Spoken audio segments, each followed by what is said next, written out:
시사의 소리입니다. 시카고는 범죄가 많은 도시입니다. 시카고의 이 악명이 이번 독립절 연휴 기간 동안에 다시 한번 전국에서 떠들썩한 화제가 됐습니다. 지난 연휴 동안 그러니까 목요일 오후부터 선데이 밤까지 시카고 남부, 서부, 북부 총격 사건이 무려 65건이 발생을 했습니다. 그래서 10명이 사망하고 55명이 중상을 입었습니다. 이 기간 동안 뉴욕이라든가 LA라든가 전국 어디 대도시에도 이 정도의 사건이 없었습니다. 바로 우리가 이런 사회 병폐 속에 현재 우리가 지금 살고 있습니다. 특히 금년에 이 독립절을 전후한 총격 사건이 이제 더욱 시선을 끌게 한 몇 가지 이유가 있습니다. 그 첫째 이유는 7살짜리가 바로 집 앞에서 가슴에 총을 맞고 절명을 한 사건이 벌어졌기 때문입니다. 그런데 그 아버지가 그 사망한 아이의 아버지가 바로 갱단 두목입니다. 그래서 사실은 그의 아버지를 노린 총탄에 7살짜리 어린 아들이 희생이 됐다고 경찰이 보고 있습니다. 그 밖에도 15살짜리, 16살짜리, 17, 18, 19살짜리 청소년들의 희생이 매우 컸습니다. 그리고 이번 연휴 동안의 총격 사건은 보통 우리가 범죄 다발 지역으로 불리고 있는 남부, 사우스뿐 아니라 네이비 피어, 모든 시민들의 휴식처죠. 또 한때는 이 코리아타운으로 불렸던 이 알바니 파크 지역에서도 이 총격 사건이 계속이 됐습니다. 그런데 그나마 이 끔찍한 현상도 작년보다는 다소 낮은 기록이라 그런 이제 통계가 나왔습니다. 작년 같은 기간의 총격 사건이 무려 82건이었습니다. 그래서 16명이나 사망을 했었습니다. 그래서 금년에는 시카고 경찰이 사전에 범죄 예방을 위해서 경찰력을 거리에다가 한 30% 정도 더 추가 배치를 했었습니다.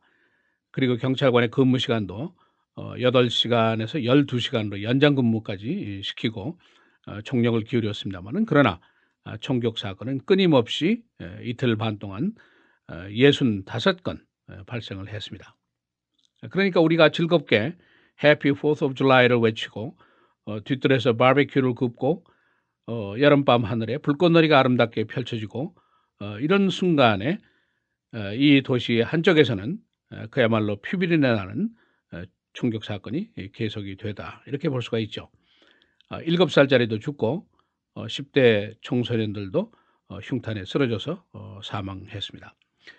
그러니까 라마 매뉴 시장이라든가 게리 맥카티 경찰국장이 아주 큰 좌절감을 느낄 수밖에 없죠. 그리고 특히 범죄 다발 지역에 사는 주민들 매우 허탈한 심경에 빠져 있습니다.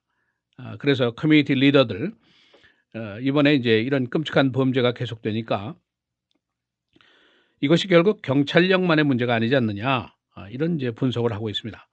키 이슈가 뭐냐? 해묵은 총기 관련법, 또 허술한 사법제도 이런 게 문제고 라마 매뉴얼 시장은 이번에 그 개탄을 하면서 questionable values 이런 얘기를 썼습니다. 그러니까 선악의 구별이 잘 안 되고 도덕관념이 마비되고 이런 현상을 얘기하는 것이죠. 사회 전체적인 병폐를 얘기하는데 이런 그 마비 현상이 우리 사회 한 부분에서 독버섯처럼 자라고 있지 않느냐 그런 개탄을 했습니다. 이 7살짜리 사망 사건 아마리 브라운이라는 어린아이인데 집 부근에서 놀다가 이제 총알이 가슴에 맞아서 사망을 했습니다. 그의 아버지가 앤토니 브라운이라는 사람인데 이 사람이 갱단의 두목검입니다. 그래서 불법 총기 휴대라든가 뭐 여러 가지 그 범법 사실로 인해서 한 40여 번 체포된 경력을 가지고 있는 범법자입니다. 그런데 이 사람이 아들이 사망했는데도 불구하고 경찰 수사에 전혀 협조를 하지 않고 있다라고 경찰에서 발표를 했습니다.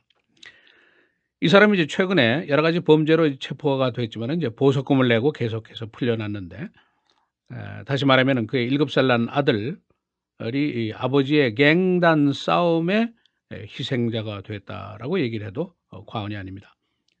맥카티 경찰국장이 만일 판사가 그의 불법 무기 소지죄 등을 좀 더 엄격하게 다루었다면은 다시 말해서 아직도 감옥소에 잡아놨다면은 그의 7살짜리 아들은 아직 살아있었을 것이 아니냐, 그런 개탄을 했습니다. 물론 뭐 대도시의 범죄의 원인은 셀 수 없이 많죠. 그래서 이렇게 해결이 어려운 것인데, 가난의 문제, 무교육의 문제, 인정 혐오, 갱, 정신병력자, 뭐 여러 가지 수많은 원인들이 있습니다만은, 그러나 그 중심에 항상 하나 공통점이 있습니다. 총입니다. 총, 건. 미국의 총기 문제 참으로 어려운 문제인데, 전국에서 그야말로 수많은 총격 사건이 계속해서 몇 년 동안 계속해서 발생을 하고 있는데, 그러나 이게 해결이 안 됩니다. 이게 총의 문제냐 아니냐, 얼마나 규제를 해야 되느냐 하지 말아야 되느냐, 이 논란이 그야말로 끝이 없이 벌어지고 있습니다. 그러나 시카고에서의 총기 문제 중에서 하나가 분명한 것이 있습니다. 이게 경찰이 이제 파악한 건데, 첫째는 이 총기가 주변의 그 인디아나라든가 미소리라든가 이 규제가 허술한 주에서 손쉽게 구할 수가 있습니다. 시카고보다 훨씬 쉽게 총을 살 수가 있죠. 그래서 이 산총이 시카고로 아주 쉽게 유입이 된다는 사실입니다. 그러니까 연방 차원에서 이거를 규제하지 않으면은 일리노이 주만 해서는 아무 소용이 없다, 그런 얘기입니다. 예를 들면은 경찰에서 함정 수사를 한 결과가 나와 있는데, 인디아나 주에서 건쇼가 벌어졌습니다. 그러니까 총기 그 전시회 같은 거죠. 여기서 이제 대충 아무나 가서 살 수가 있는데, 어떤 한 사람이 26시간 동안 무려 43정의 총기를 구입을 했습니다. 그러니까 마구 산 거죠, 그냥.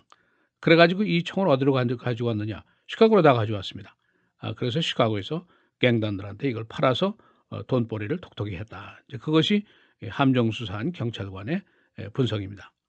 그러니까 총기 구입에 따른 신원 조회라든가 범죄 기록의 확인제라든가 이런 것이 아직 연방의회에서도 해결이 안 되고 여러 다른 주에서도 제대로 되어 있지 않습니다.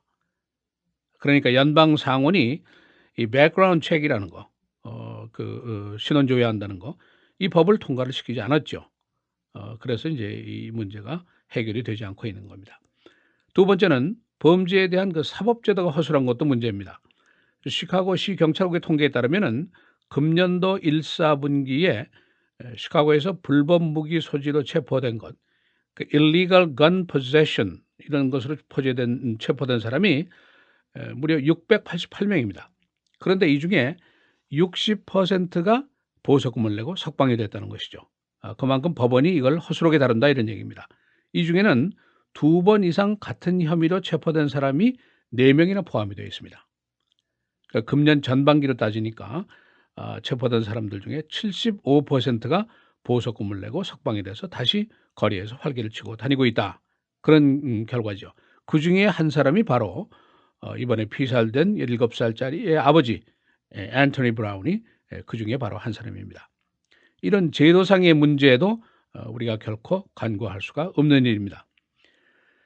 경찰이 제 아무리 병력을 증강하고 근무 시간을 연장하고 해도 근본적인 문제, 제도적인 문제, 이런 것이 해결되지 않고는 이런 비극이 우리 주변을 결코 떠나지 않을 것이다 하는 전망이 맞습니다. 제가 오늘 이 기사를 다루면서 시카고의 그 살인 통계를 한번 봤습니다. 그랬더니 2013년도에 총격 사건으로 사망한 것이 시카고 시내입니다. 1년에 422명, 2014년도 한 해 동안 426명, 금년도 전반기에 225명, 이런 통계가 나와 있습니다.